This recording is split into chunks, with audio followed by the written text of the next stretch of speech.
12 years ago, I was with my now former fiancée for 3 years. I saw that she was trying to control me a lot. She wanted to know everything about my day and my plans ahead of time. If I did something different, she would get really mad. She said it was because she felt bad and was worried about cheating based on what happened in her past relationships. I never cheated or did anything wrong, so her behavior didn't make sense. It didn't seem right for my fiancée to act like that. About the schedule, she had been acting strangely for a while. In the past, I could tell her that I'm taking a specific day off and she would happily make plans with me without any problems. But towards the end of our relationship, she would seem annoyed when I asked her, or she would say she already had plans and didn't want to change them. Then she would try to convince me to work extra hours to save money for our wedding. There were also times when I said I would come over to drop off something and she would suggest not to bother and that she would pick it up at a certain time. Although she technically lives with her mother, she spends several nights a week at my place. Now, here's where things get interesting. After she asked for my schedule to make plans, which is busier than hers, I noticed she was texting someone else. In my job, if I work more than 40 hours, I can choose to take time off later. I am close friends with her brother, and we still are. We joke about this now, and he keeps reminding her about it. I texted him saying I wanted to plan something nice for her before our anniversary to make it a special surprise. The surprise was a nice hotel in Chicago, going to a White Sox game, visiting a science museum, and eating at the best sushi place in town. Not the most expensive one though. She and her brother worked at the same place where they make things. He made things and she managed shipping. He was nice enough to tell me her schedule. This is where things get tricky. Without me knowing, she was skipping extra work hours. She worked long days from Monday to Friday for 12 hours each day, except on Wednesdays when she only worked half the day. Around the time she started being very controlling, she began taking Wednesdays off. Luckily, I had saved up some days off, so it was okay for me to take a Wednesdays off. A few days passed, and Wednesday came. I put on my work clothes and left for work. I thought she would also leave because our apartment complex had 2 exits on the same road. I could see right across from a shopping area, so I parked my car in the back and waited. About an hour later, I saw a very specific red Mustang car with a specific sticker on the back window. It belongs to her cousin through marriage, the nephew of her stepfather. Their connection is deeper than just family. They grew up together very closely, like brothers and sisters. He always referred to her as sis. I also took some steps to prepare. We had an old laptop on our desk in an area where we could see the living room, the bedroom door, the bathroom, and the kitchen. I set up this laptop for remote access and set it to notify me if the webcam detected any movement. The laptop was an Acer Aspire 7720. It had a program that kept the webcam on and would send me an email if there is any motion in the visible area. Back then, the webcam didn't send notification.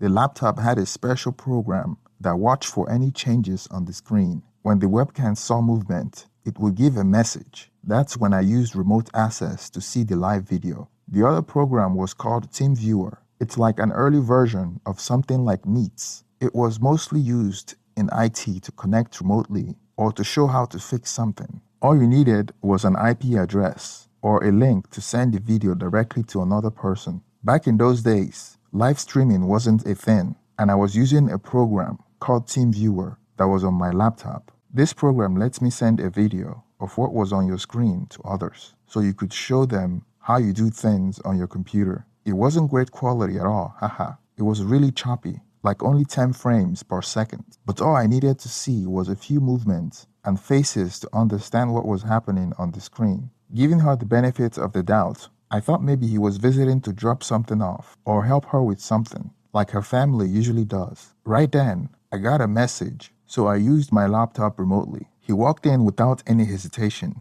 and she started to undo his shirt and kiss him. I made a special web link for the live video. While she was busy, I created a group text with family and another with friends. This was all done with TeamViewer, a $149.99 per month internet connection that had a speed of 50 megabytes per second, and they had smartphones. The link opened on a browser. The link was about my ex. being intimate with her cousin in my apartment. They had to click on it to see it. Not everyone in her family. Her mom, aunts were good with technology. Her brother was at work and couldn't check it, and her sister was in the same situation. Her cousins didn't have smartphone back then. Our group of friends though, oh boy, we were a young bunch of adults, and most of us were quite familiar with smartphones and had Wi-Fi. Back in those days, you could only have up to 10 people in a group text. If you had Sprint or Nextel, it was really chaotic, but all of us in the area had AT&T. My backup software could save picture messages, and back then, group texts were saved as individual messages, so it was a bit of a mess. Plus, at that time, the software didn't save media messages. My ex and her cousin were both part of the group text, but at that moment, they were busy and didn't check their phones. They didn't even wait. They could have gone to the bedroom, but no, they decided to get intimate right there on the couch. I shared the web link, friend group chat, and the family group chat. Her grandma was in the family group chat too, but she was too old to understand how to use it. In just a few minutes, my phone started ringing constantly with calls from both friends and family. There was no way to undo what had been done. Her phone was buzzing like crazy, but she was ignoring it. It wasn't until the fourth or fifth call that they decided to pause their activities for a bit. I sent a text to the group that said something like, Kitty, not her real name, but close, is involved with Doobie, not his real name, in my apartment. It's important to know that where I live, I can record things inside my home. I was the only one with legal rights to live there. She wasn't listed on the lease, and he didn't live in the same place either, so she didn't have permission to bring him into my place. Just so you understand, the state I'm in lets me record my personal space, even if others weren't officially staying there. I was the only person on the lease because she had a special arrangement with her mom's house. This happened because she had to do probation for something silly and couldn't be on the lease due to that. She didn't live in my place. She only stayed with me a few nights every week. My schedule was busier, mostly in the afternoons and evenings. On paper, and for her probation requirements, she officially lived with her mother. Her ID, probation officer records, and the fact that she didn't get any mail there or keep her belongings there shows this. She just left a few changes of clothes and personal things there. She was on probation without a specific duration, and it lasted for 6 months, along with community service. The reason she was put on probation was unfair because of how it happened. Her previous boss had told her to take a deposit to the bank for the money they got that week, but somehow the bag with the money went missing. During that time, she had planned a trip to a nearby state for a festival, and I paid for it. Her boss assumed that she used the money for the trip, even though I actually paid for it. When we returned from the trip, they accused her, and she was charged with a crime. The bag with the deposit fell down between the car seat and the console. It got stuck between the sliding part and tore when someone moved the seat. As soon as we found the bag, we returned it. We explained what happened, and even though all the money was there, some was damaged. The owner, who was a grumpy HVAC person, didn't agree and still accused her. The judge, however, was more understanding, especially after we provided evidence and showed that I paid for everything. He basically told her that if she stayed out of trouble and did what she was asked, he would make the charge go away. She did a lot of community work, which helped her case. She wasn't listed on the lease agreement, and she had a different address for receiving mail, which she considered her main home. She couldn't prove she was an official tenant. She was on parole for what seemed like unfair charge. It was something like serving 6 months and doing 160 hours of community service. Regarding the location where this story took place, it's not Alabama. It's a bit unusual. It's a collection of small towns really close to each other. Imagine about 5 or 6 farming towns right next to each other. Beyond that are just farm fields. Then there are several nuclear facilities in the surrounding area. This place was a major electricity source for the Chicago metropolitan region. They only stopped having X when she got a call from her cousin's mother, who she was banging. She answers the phone on speaker, and I kid you not, the first words out of his mother's mouth were, "Stop effing my son." They both became rigid, and she began to stutter over her words, saying, "What are you talking about?" etc. The mother then divulged that they were on a live feed that was sent out by me to her family. She grabbed every pillow on the couch and covered herself up. She was part of the group text and saw the message. She opened it and quickly realized where the video was coming from, so she closed it. The cousin tried to get dressed in a hurry and stumbled and hit his head on my coffee table, making a dent in it. Meanwhile, I had walked to the front of the apartment complex to meet him as he left. He saw me, froze, and started crying while saying sorry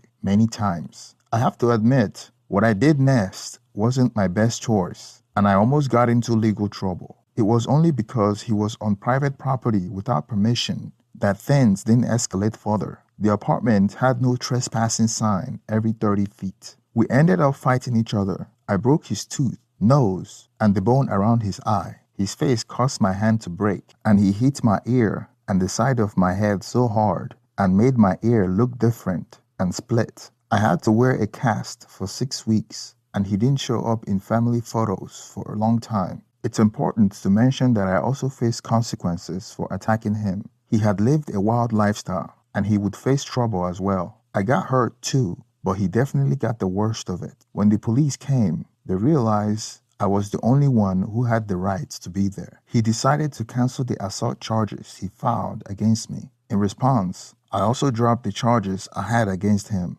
I talked to the apartment management, and they agreed not to continue with the criminal trespassing case against him. Neither he nor my ex were tenants at the apartment. He was already facing trouble due to previous problems, and he didn't want to make things worse. In the fight, I hurt my hand, got a swollen lip, and my ear split. Why he ended up with a front tooth missing, a broken nose, and a hurt eye socket. Afterwards, I went to the apartment where she was dressed and crying a lot. I asked her if it was snot or cum on her face. Then I told her not to answer because it didn't matter anyway. I gave her an hour to remove all her belongings, as again, everything in the apartment was mine except for clothes, some makeup, and a few kitchen utensils. Her mother wouldn't allow her to move in due to feeling embarrassed. Her brother felt the same, and the cousin's mother even kicked her own son out. The news about what happened spread quickly in our town, and to put it simply, she became someone people avoided.